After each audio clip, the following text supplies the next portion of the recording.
Hello everybody, my name is Nguyen Hong Zung. And I'm Quý Hưng. We are from the class 12G2 and we both got 8.0 in IELTS. I'm Dương Quỳnh Châu from class 12G1 and last summer I got an 8.0 in IELTS test. Hi, my name is Nguyễn Đức Hiền. And my name is Hoàng Vũ.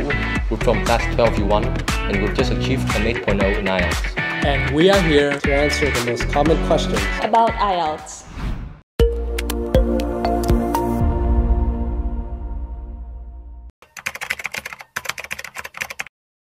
This is because I have been learning English from a very young age and have been doing it in the most enjoyable ways, such as listening to music, watching movies, or reading books, all of which has helped me gain a connection to the language I'm learning. Another reason for this is the learning environment in Greenfield School, especially the Global Citizenship Program, which encourages me to use my English skills at the full extent with activities such as public speaking, college writing, IELTS practicing, and other activities and events outside of it. The best way to prepare for IELTS is to have an effective study plan. As for myself, I keep a journal to track my IELTS progress. At the beginning of the notebook, I write down my target IELTS score, break it down into specific goals for each skill, along with the time frame I need to achieve that and the methods I'll use. A small tip for those who tend to lose track along the way, just like I used to, is to leave some space next to the date to count down the days before your test. This way, you can keep yourself motivated and stay disciplined. Another key to study IELTS effectively is immersing yourself in an English-speaking environment as much as possible. Most importantly, my IELTS teacher, Ms. Nhi, has been incredibly helpful in refining my essays and provide valuable feedbacks on my writing skills. For IELTS speaking, it is highly preferable if you're able to implement and incorporate English into your daily lives. Well, personally, I tend to fetch questions online and answer them. I also keep a recording of them as well. This enables me to review them thoroughly.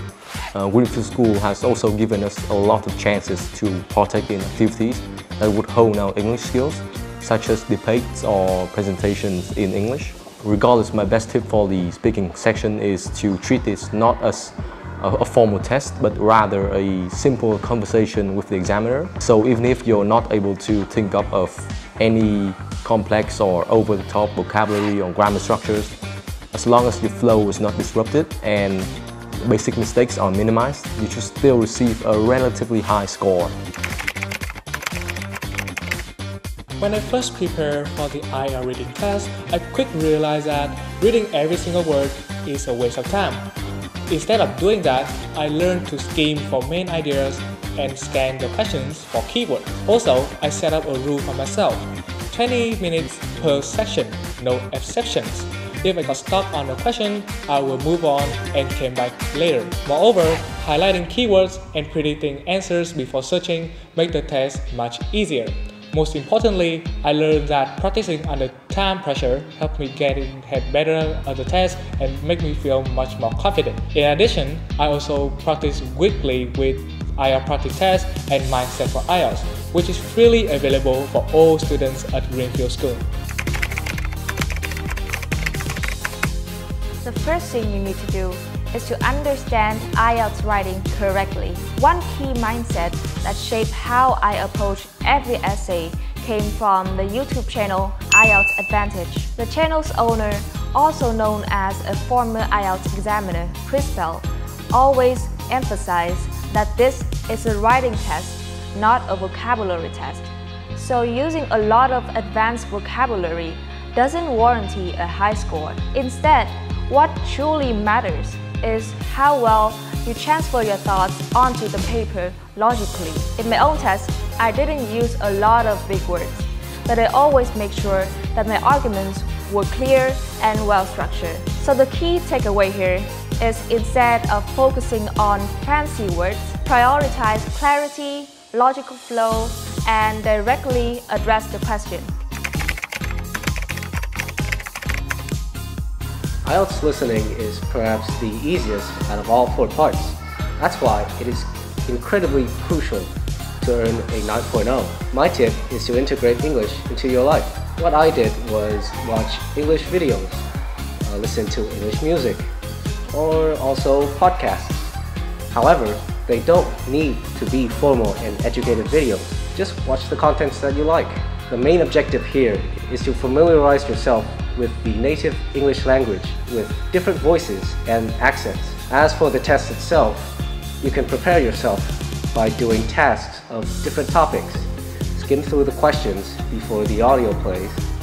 Look for keywords and don't get left in the dust when listening because it can get fast. When it comes to universities, the higher IELTS scores you've got, the more advantages you'll have. IELTS scores can be really versatile these days, and depending on the university you're applying to, it can be converted into a free English score. Up to 10 maximum. Yeah, definitely. And most universities in Vietnam typically require between a 5.5 and a 7.0, depending on the type of program it is.